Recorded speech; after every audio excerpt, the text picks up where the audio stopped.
Rita Xkembri hija uffiċjal għoli ħafna fl-uffiċċju tal-Prim Ministru f'Kastilja responsabbli mill-investigazzjonijiet kontra l-frodi.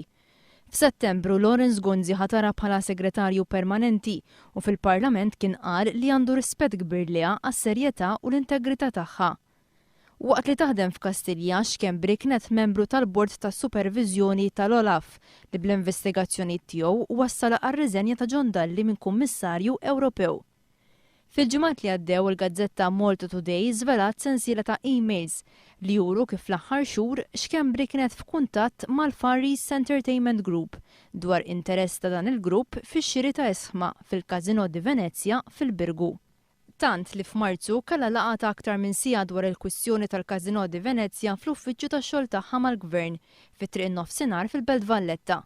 Dan kollu sar biksur tar-regoli tal-kodiċi għall-uffiċjali għolja tal-Gvern għaliex Xkembri użat l-uffiċċju tax-xogħol tagħha mal-Gvern biex fih tagħmel laqgħa għal xogħol privat tagħha li l-uffiċċju tal-Prim Ministru lanqas kien jaf li kienet qed tagħmel.